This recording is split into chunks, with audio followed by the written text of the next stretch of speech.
Haute cuisine, it's a craftsmanship and creativity combined, and it takes a lot of time and effort and skills to do it, I think. Also a good idea of food and what you want to do with your food. I think haute cuisine can be as good, and it is happening already, as good in Holland as in France. Our advantage is that we are less stuck in that old traditional French cuisine. You'll see nowadays that in the whole new cuisine we're having, that the French are behind, and now they're catching up a bit again. But you know, Spanish in Spain, of course, America a lot, a bit of England. The new cuisine is coming from those kind of countries. Well, if you want to make champagne outside of Champagne, you know, say in Italy or, then I will say no. If you want to make a good sparkling champagne-like wine, méthode traditionnelle as we call it today, méthode champenoise as they call it in the old days, I would say yes, of course, but with its own, you know, own terroir and own taste. In haute couture, in that sense, there's no direct link between soil and the product. Lots of young cooks, they don't enjoy the business. If you ask them, did you go out eating on your day off? Yeah. I went to McD or. Also, young chefs in you know, good quality restaurants, and I never understood that. That's what I never understood. You want a young kid coming in the kitchen and say, "Chef, I went to a restaurant last night and blah blah blah. It was nice. And they did this and that, and you need excitement, enthusiasm, curiosity, all that." It's really important to have to know where your products come from, what the origin is, because you know how they are brought up.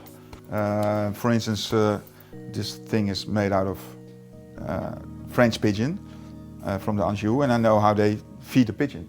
And also, it's not nice to say, but I know how they kill the pigeon, and that's really important for, you know, it has a real big effect on the meat.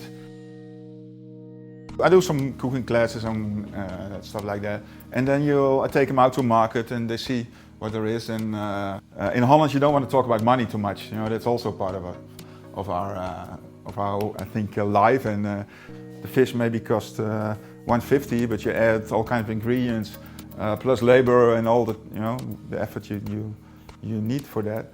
Then that fish from 150 would cost you 15 euros. So in that way, you can teach it. But also, I think television programs about food, they do good for that too. But I think in general, there are more people who want to pay a bit more money for food than for fashion, I think.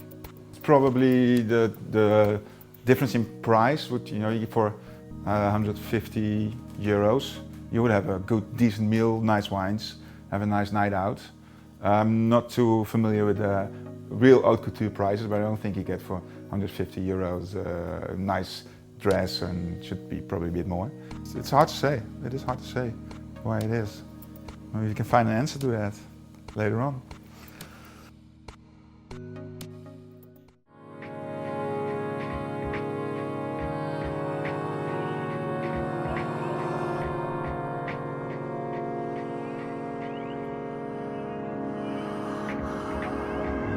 I always want to tell the story with the designs that I'm making.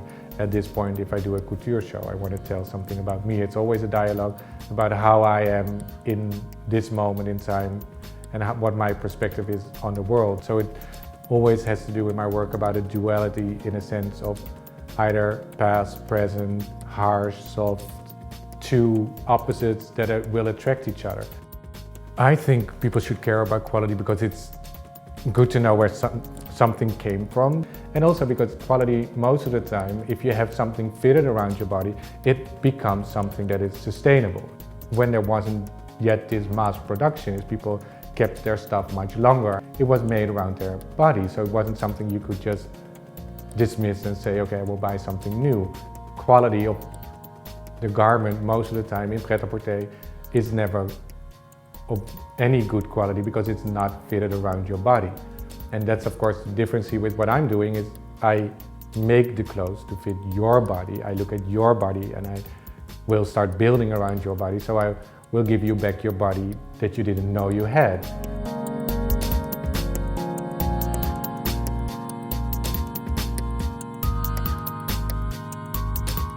People don't know what they want.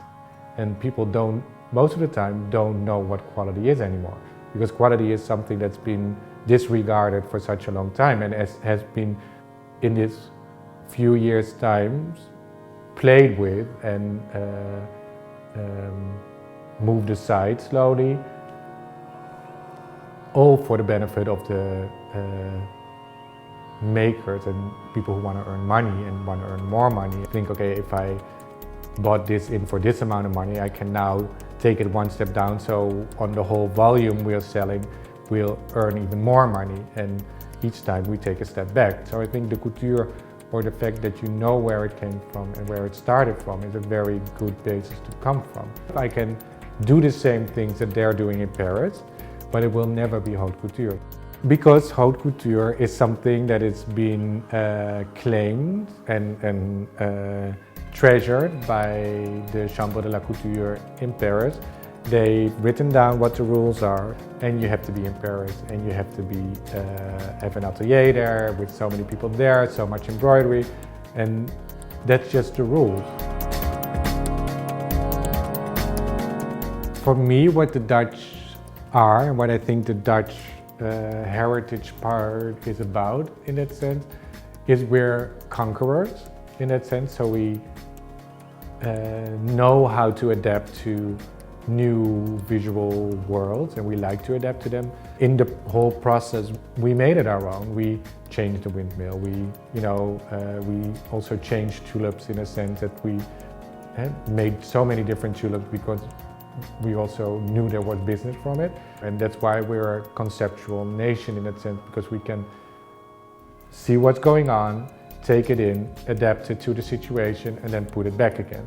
We came to this whole period in where we live in this time and age, that we were somehow able to discard everything and say, okay, we're generalizing a group of people for the purpose of earning more money. And that's what happened to the ROC schooling system also, is that, and with the Art Academy schooling system also, that the system came to the point that they say you have to have so many people in your school, then you get more money. So that's what I always like having interns also, that I can still teach them something that they weren't being taught at school, and that they're also shocked by the fact that they didn't get it even if they're in the 4th year. And they didn't even get it from the teachers because the teachers didn't know it.